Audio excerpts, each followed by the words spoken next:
I was in the first bunker with you. That works in office. When's the next regularly scheduled? A name out of the past you may or may not remember is Don. Welcome to another edition of Off the Wall, sponsored by Ratcliffe Art and Design Incubator. We are very proud to be here today. My name's Octavio Visiedo, and I'm part of the Ratcliffe team. And I'm here today with the very special guest, Steve Gallen III, school board member, former school superintendent, and a longtime friend. Steve, welcome. Thanks, OB. Glad to be here at the Ratcliffe Center. First of all, I want to thank and commend you all for the opportunity, but more importantly, to commend the great work that's being done here at the Ratcliffe Center at FIU, how you amplify the arts, how you amplify opportunities and provide expanded opportunities for people in this community and our schools. Very exciting place. We're going to do this podcast, but I think it does not do justice what the resources we have here and the opportunities we have for not only our students, but the community. So kudos, and I'm looking forward to continuing to be a great supporter of the work that's being done here. Awesome. We're glad to have you be part of the team as well.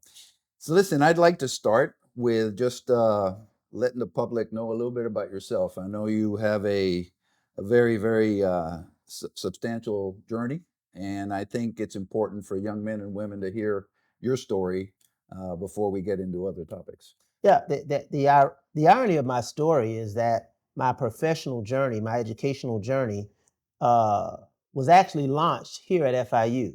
I graduated from FAMU. I'm a lifelong educator, 34 years. I know that pales in comparison to the time that you spent. That's just because I'm older. You and I have a great kinship, but we do have something in common. I think you became a superintendent at 38. I became one at 38 as well, 39 years old, leaving Miami-Dade County Public Schools. But like you, OV, classroom teacher, assistant principal, elementary school principal. I was a high school principal, district administrator, and superintendent of schools. And I've had the tremendous pleasure now for 8 years as serving as the school board member for District 1 in Miami-Dade County Public Schools, our nation's third largest school district.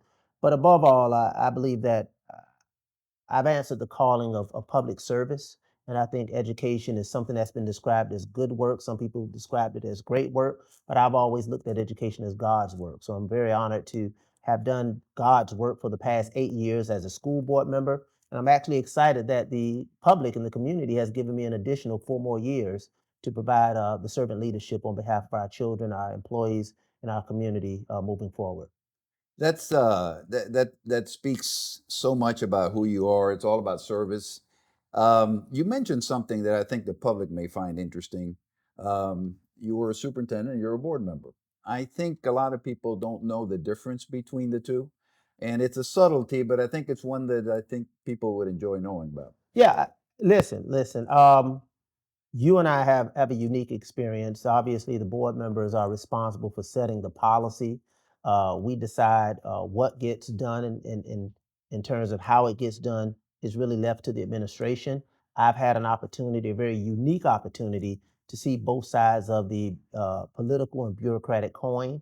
But the administration is what runs the day to day. The board members set the policy. That's a blurred line very often that can cause problems, but I understand the line of demarcation on that. However, I must admit, OV, I utilize my 34 years of experience as a classroom teacher and understanding the minutia of what it is to be a teacher, an assistant principal, a superintendent. I utilize it to not my advantage, but what I believe is the advantage of the district. I believe that my experiences as a board member, coming in as a former superintendent and principal, is an asset. Some people may call it a liability if they're not really moving the district in the right direction. But I think over the years, we had to really not be subtle about that distinction. I've been very explicit that the board is the ultimate authority of a school district. The superintendent reports to the board. The superintendent reports to the board and oversees the day-to-day staff. So I understand that role and that responsibility, but I've been very fortunate since my tenure here that the administration has embraced my experiences and really appreciate that level of expertise and my understanding of the minutia that I bring to enhance the educational outcomes, the operations, the fiscal responsibility, all of the nuances of running a school district has really been appreciated by the administration. And I like to believe it's been appreciated by my colleagues on the board. And I think obviously, just from a superintendent's perspective, having a knowledgeable board member that understands that difference makes the process a lot smoother. Yes. Um, Yeah, a lot of times I'm an advocate for the bureaucracy. I'm an advocate for the administration. Very often, when we find ourselves as policymakers, maybe about to approach the line of the day to day, I'm the board member to say, hey, as a former superintendent, I don't think that's within the four corners of our role and our responsibility. And I think we need to back off. So let's talk a little bit about where we're at. Ratcliffe is an incubator.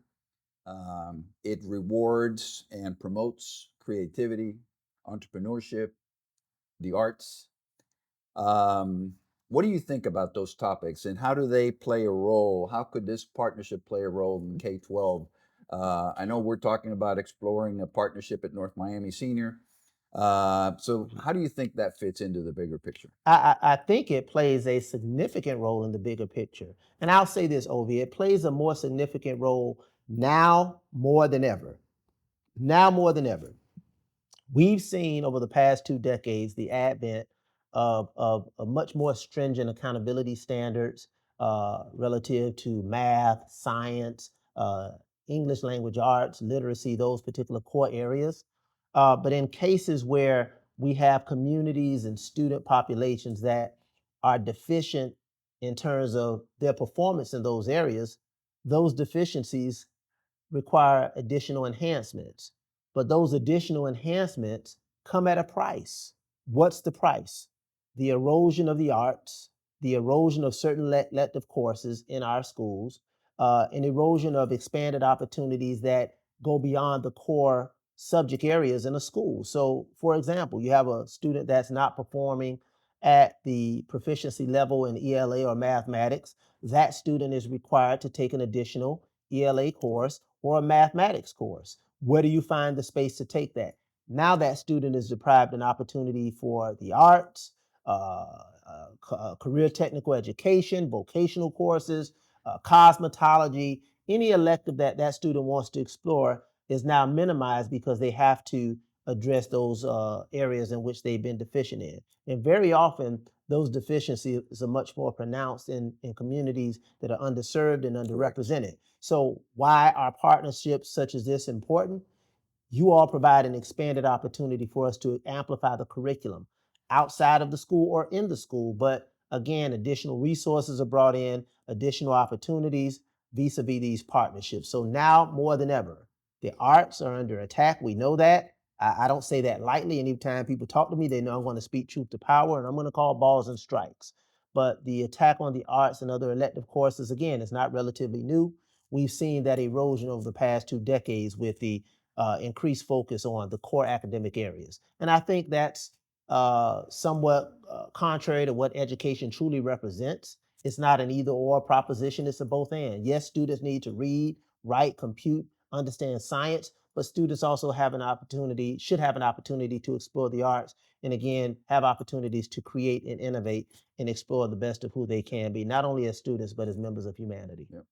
You and I talked a little bit before we got started about the strings program at Liberty City Elementary, and there was a perfect example of young African American young men and women that were exposed to a program that otherwise they may have never ever been exposed to because we took the time. You were part of that program. I just talked about that publicly at the last school board meeting. I just talked about that. We actually recognize uh, the individual who runs the Cultural Arts Center, and I referenced the strings program that was run by the late Mr. Mobley. Here's the irony of my life. It's always an irony.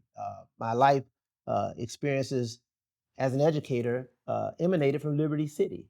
So I was not only born and raised in Liberty City, I taught at Liberty City. I taught in the school where this magnificent, marvelous program was being implemented for poor, underserved African American students predominantly, almost exclusively African American students at that time at Liberty City Elementary School. And anybody who knows about violins and violas, just the cost of the instrument Absolutely. alone is something that people would have trepidation about placing in close proximity of young people, let alone in their hands. But through your leadership, through the dedication of the leadership of Mr. Gore, the late Mr. Gore, all of the instructors and Fred staff, Morley. Fred Morley over at in Liberty City in the Miami Northwestern feeder pattern, it provided an opportunity for young people that they would never have had. And again, education is about access. So when we talk about the arts and we talk about opportunities, we're talking about expanding and amplifying access, not denying it. Yeah, absolutely, absolutely. Listen, I want to cover because we're limited in time. Maybe we can do some more of these things, but I know you've always advocated for not only underserved students, but the underdog. That's been a passion of yours. And I know right now in our community, we have a lot of underdogs, but I know you've been very, very sensitive to the need of Haitian youth. I'd like for you to share with us a little bit some of your thoughts there. What's going on with that? What are your plans for that community in the future? I think that's a very important topic for people to know about. Yeah, yeah, absolutely. I think our professional work reflects our personal journeys. So it's not separate. My personal journey obviously is one that saw the migration of the Haitian population to Miami. I saw their initial challenges, I saw their initial and continued struggles, and I saw how they utilized the spirit of hard work, family, and community to elevate themselves and place a high value on education. That being said, we do know that we still have continued challenges, not only with the Haitian community, but with any uh, migrant populations that come, whether it's to Liberty City, North Miami, whether it's to Homestead, migrant populations that come into our community come as families who have children that we have to provide opportunities for them to realize the American dream. So I think my commitment is not only reflective of my dedication to the Haitian community, but it's something that reflects the tenets that we all should believe as Americans and quite frankly as members of humanity. So I'm a strong advocate of that, making sure that we, number one, have representation of the Haitian community in our schools to be able to, number one, speak their language. So when you talk about some academic and educational challenges, I proffered an item years ago, to make sure that we have someone in the school who can engage parents verbally relative Right. to the education of their children. Something as mundane as having a staff member who speaks Haitian Creole, a staff member who speaks Spanish, a staff member who's able to communicate with parents to engage them in the fundamentals around the education of their children may seem like something that's commonly expected, but that was a challenge and it continues to be a challenge in a community as diverse as Miami. That's right on point. I want to change the topic a little bit and focus a little bit on technology. As you know, AI is a major, major force that is moving at light speed. It's affecting not only higher education, but also K 12 education. Um, as I ask you to sort of look into that crystal ball into the future, what do you think that role is going to be? How do you think you were going to be able to manage that, or not manage it? What do you see ahead in that area? I think we have to strike a balance. And again, I know I look young, and I think you and I combined have uh, decades, well over a century of experience in life and education. But I come from an era, as you, when I earned my doctorate here at FIU. Go Panthers! My master's and my doctorate at FIU. Go Panthers twice. I came from an era where I completed my dissertation pre-internet. I did not have the luxury of getting on Google to do research. I had to go down with a pocket full of coins, put it into the machine, and copy microfiche and run copies. And God help me if someone took a periodical and snatched the page that I looked at because Absolutely. they didn't have any coins and they took it. So now I'm stuck. So I understand that the need for us to do our due diligence from a research and intellectual standpoint. But I also understand the reality that we face. Our young people are much more sophisticated in technology. Our young people are much more demanding of immediate gratification, immediate access to information and knowledge, and we have to strike a balance. So in our public school system, we've started to take steps to make sure that we, number one, understand it. Number one, understand it. And most recently and unapologetically, OB, we launched an AI professional development opportunity for select schools. And I was very adamant, I was unapologetic that some schools were not represented in that particular launch. So that's where advocacy as a board member comes in. My district was not represented. After I got wind of that at a committee meeting, my district is represented right now. All districts are represented because this is going to pose a challenge for all of our districts, all of our Absolutely. students. So we need to be intentional from Florida City to County Line Road. So number one, we have to educate to increase our understanding. Number two, with that understanding and education, we have to start to develop protocols and procedures and parameters by which we implement that. And number three, through that understanding, understand that it's a reality that we have to strike a balance with what our young people have access to, but also what we have to do in terms of maintaining the integrity of the educational system and experience, and one of which I pride myself on as a proud graduate of FAMU and a double graduate of FIU. Absolutely. And you know, the whole artificial intelligence issue is even more dangerous precisely because of what you said. We can't let that gap between the haves and the haves not continue to grow. And in this area, at the rate of speed AI is moving, so those efforts, staff development efforts, collaborations, all those are critically important. So let's talk a little bit about what you think the future holds. We are facing some very challenging times for K-12 public education.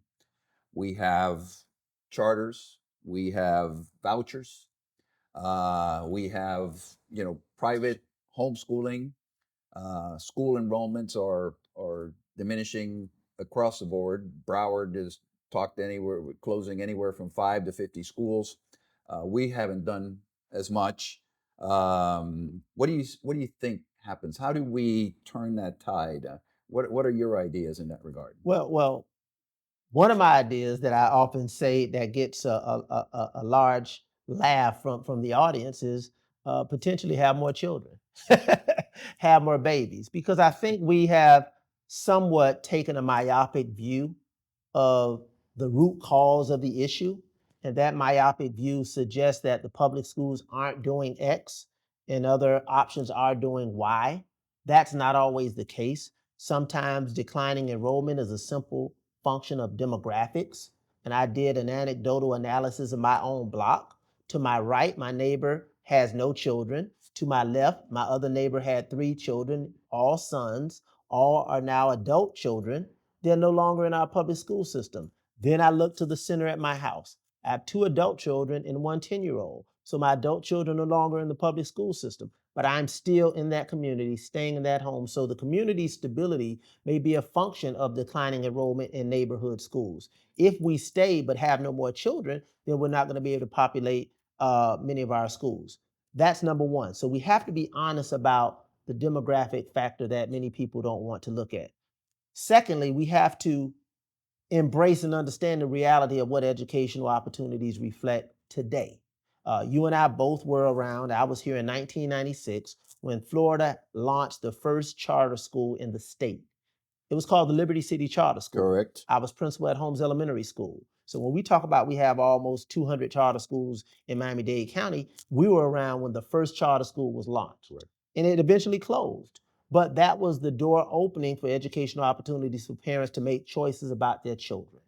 Okay, private schools have been around for a while. I mean, as an elementary school child, I attended a Catholic school, Holy Redeemer, for a few years. I eventually went to Miami Edison. So I had experience on both sides of the equation, but that was something that was always available.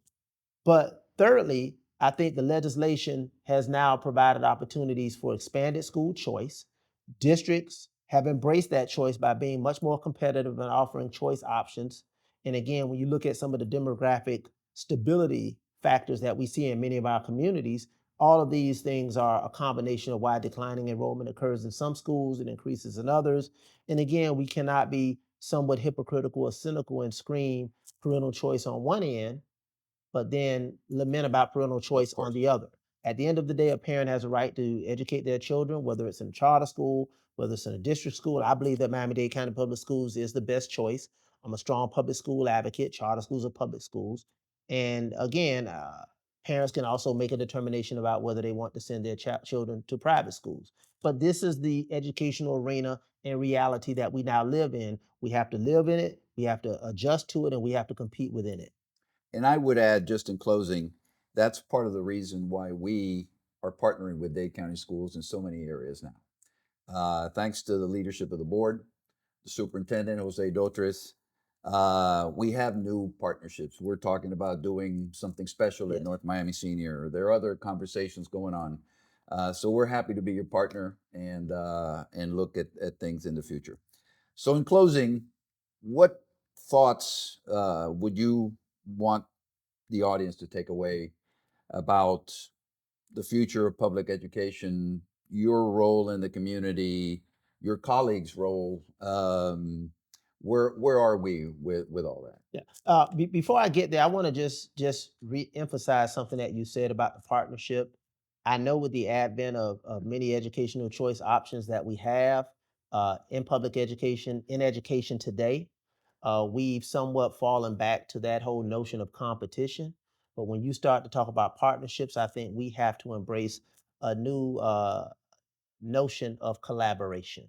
So, to the extent that we invest our time, our efforts in competing against each other, I think we have to have a stronger conversation about how do we collaborate around community issues, around educational issues, around family issues, because at the end of the day, we want to see everyone win. Because when our families win, no matter where they are, our children Correct. win. When our children win, we win for the future. So, with respect to the future of education, obviously, funding is going to continue to be a challenge in the state of Florida. Full stop. Full stop. I had an opportunity to transition in 2008 to the East Coast as a superintendent, where again in 2008 the per student pupil funding was around 15, 16,000. Right now in 2024, we're still hovering in the state of Florida around 7,000. So that delta between how we invest in per pupil funding is going to be problematic. There was a recent study that came out in terms of how we stand nationally. Although there has been movement from our governor and the legislature in past years, that movement is still unable to cover the delta that has lingered for decades. We're not going to fix it overnight because it wasn't created overnight, but we have to have a courageous conversation about where we stand because our students, our schools, and our employees and our teachers, and that spirit of competition is not localized. It's not just about Miami-Dade County. It's not about the state of Florida. It's not about the United States. We're competing on a global level. So we have to make that kind of an investment of our children in our children's education and ultimately their future. So, number one, the investment. Number two, expanding what education reflects. Although the imperatives of reading, writing, mathematics, and science will always be there, I think when we talk about the arts, when we talk about technology, when we talk about vocational education, when we talk about expanding opportunities for young people to explore the fullness of who they are today, but also the fullness of their potential for the future, I think that's what education represents. Education is about exploration. So we have to create opportunities within our schools, within our classrooms, through our partnerships to give young people an opportunity to explore. And thirdly, we have to uh, reclaim a paradigm that embraces a strong appreciation and respect for teachers. We had a modicum of that during the pandemic when everybody understood schools were shuttered, how important teachers were and how important schools were. But I think we've somewhat forgotten that. So we really have to get back to valuing the nobility, the beauty, the power, and the purpose of teachers in our communities, in our schools, but most importantly, in the learning and the lives of our children. I think if we start to reframe our discussions, but more importantly, our actions and our investments and our priorities around those three things, I think we'll be able to move the education in the state of Florida even further along.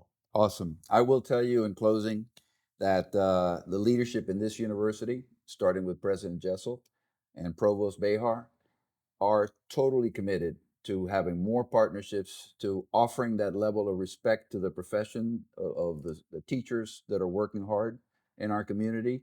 And that's why we are where we are at this stage of the game. I want to thank you for your time. It's been a lot of fun. Always. We could probably do one of these about just telling funny stories about things that we both know, but Yes. we can't tell. But I appreciate your time, and on behalf of all of us here at Ratcliffe, thank you. And again, thank you so much, OB. Thank you for the time spent, for the partnership in the future. But I want to thank you for what you've done and what you've represented for public education in this community and, quite frankly, throughout the world. And I would be remiss if I didn't really acknowledge not just the Ratcliffe Center, but the tremendous work that FIU has done in this community, but more importantly, what FIU has done in my life. Shout out to Dr. Peter Sistone, my advisor. I had an opportunity to teach educational leadership for about 2 decades as an adjunct professor. So FIU has a very special place in my personal and professional life. And again, always count on me as a partner. Appreciate. You have a podcast as well, right? A show. Tell My, us a little bit about that before we close. okay.